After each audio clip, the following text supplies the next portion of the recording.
Lightning Speaking Manual, project number 4, a dramatic reading. It was 1890 that gold was discovered in Cripple Creek, Colorado.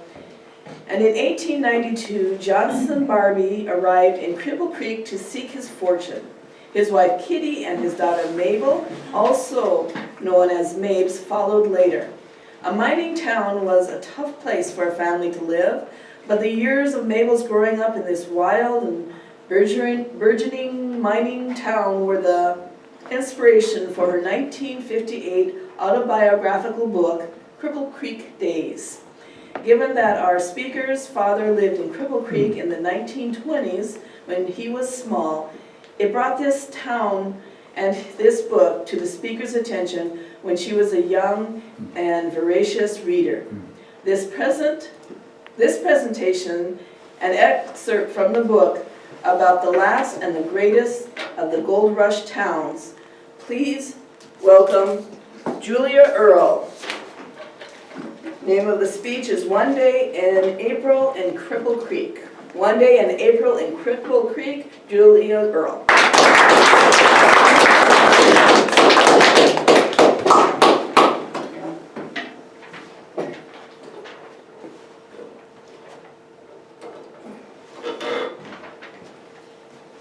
Thank you.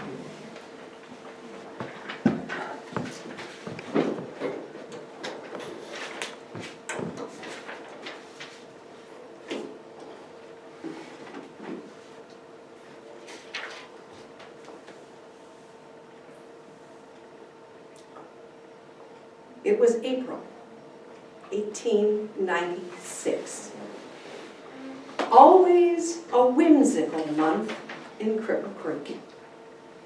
My mother, Kitty, likened it to a young girl trying to decide whether to get a new green dress or to make her shabby white one do for a little while longer. A day might start with a raging blizzard and end in a downpour of rain. And again, there would be a week of beguiling sunshine, so warm and bright that the little boys put away their sleds, and the women began to talk about spring cleaning. Saturday, the 25th of April, came at the close of such a spell. No one would have thought of it as a day of catastrophe. In the Times newspaper that morning, Mayor George Pierce stated that, quote, "Our splendid system of waterworks and well-disciplined firemen make it possible to control and extinguish the most serious conflagrations. Henceforth, our citizens can be free of this terror." Close quote.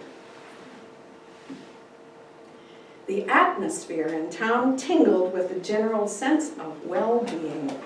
Never before had the future looked so rosy.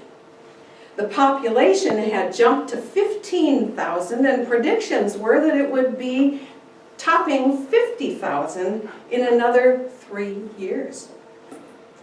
Fortunes had been made in fields other than mining and railroading. Lumber and fuel, business, brothels, beer parlors, sideshows, and burlesques all flourished. Then the blow fell. It struck at 1 o'clock in the afternoon. My father had gone to work early, and Kitty was hanging blankets on the line for airing. Up and down the block, neighbors were beating carpets and washing windows. Boys in the street were chasing wood wagons, hooking rides. Suddenly, there was the sharp crack of a pistol, followed quickly by another and another, until I had counted 6. It was the camp's dreaded fire alarm. "Fire! Fire! Fire!" I yelled, running to the porch and looking for smoke. Kitty stood stock still. "Can you see where it is?" she called, her face pale. The fateful warning never failed to strike the town with terror. The boasted waterworks consisted of a single reservoir. It was primarily for fire protection, but due to the evaporation in the dry air, the reservoir was seldom more than half full. Heavy smoke, streaked with thin purplish streamers, began to roll toward Bennett Avenue, the main street. The crackling timber sounded so close, I thought for a second it was the kindling in our kitchen stove. The camp's fire engine clanged and the wheels creaked and wailed as the horses cut around the corner at 3rd. But the fire hose had no more effect than a lawn sprinkler. And soon the whole sky was overcast with smoke, turning the golden sun to blood red.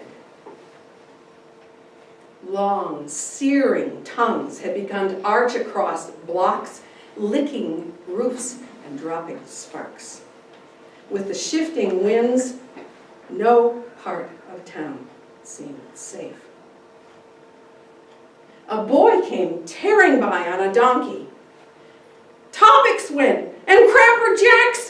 Nothing left to Old Homestead and Mikado! The whole town's gone! Beat it to Mineral Hill!" "He's scared," Kitty said, "and doesn't realize what he's saying. Go down to the corner, Mabs, and find somebody we know who'll tell us what to do." I ran all the way to Bennett Avenue on my 12-year-old legs without seeing a familiar face. Men were offering huge sums of money for wagons, carts, wheelbarrows, anything on wheels. Nobody paid any attention to me. They were all too busy saving their own possessions. Half-dressed, hysterical women from Myers Avenue brothels ran around crazily, and a magpie perched on one girl's shoulder kept squawking, "Hello, sucker. Hello, sucker. Go to hell." I squeezed in closer among the onlookers. The whole of Bennett Avenue blazed like a roaring furnace. Firefighters were falling exhausted, and others, breathing through sponges, dashed in to take their place. Runaway horses and overturned wagons added to the chaos. And up by Gondolfo's fruit stand, the men worked frantically to mend the scorched fire hose while the water diminished to a trickle. I heard a man say, "Now they'll be after using giant powder, and a fine job they'll make of it. Before they get through, the whole dang gold camp will be nothing but kindling wood." I flew back up the hill to tell Kitty. "Well, we'll see about that," she said defiantly. "Nobody's going to blow up my place so long as I can handle a shotgun." I stared at her, too astounded to speak, torn between admiration and fear. Kitty always faced up to desperate situations. Nothing seemed to frighten her. But my father had forbidden either of us ever to touch his musket. And to make sure, he kept it on a rack of spikes, well out of reach. And for a moment, his certain anger loomed as a greater threat than the giant powder. Already the explosions were booming in widely scattered parts of the camp. I could see timbers and furniture whirling through the dust. The flames seemed to go even bolder and more insolent. "Listen to me, Max," Kitty said calmly. "I want you to take Billy and go to the pond on Freeman's Placer. Wait for me there." I hesitated, not wanting to leave. She looked tinier than ever, holding the heavy musket all cocked and ready to shoot. "Quick!" She grabbed my arm and gave me a shove. "There's no time to lose." But it was already too late. A huge fellow in a canvas coat lurched into the parlor, waving several sticks of dynamite. "Get out! Get out to hell and out! And you and your kids, get a move on or I'll make hash of you!" From his leering eyes and thick voice, it was plain to see that he was crazy drunk. "Who are you to be telling me to get out of my own house?" Kitty said, looking at him squarely. "We're not in the fire's path now. There's no need." "You heard me," he said, lunging at her. "Get you, you bastard!" He stopped dead, as if paralyzed, and gazed at her in dumb amazement. She had raised the shotgun and was pointing it straight at him.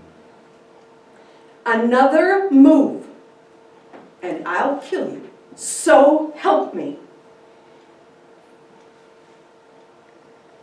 A silly, baffled, even perplexed grin suddenly distorted his face. "I'll be all day," he muttered and ran stumbling out the door. The explosions on Golden Avenue had come to an end, and the fire, too, began to die with the setting sun.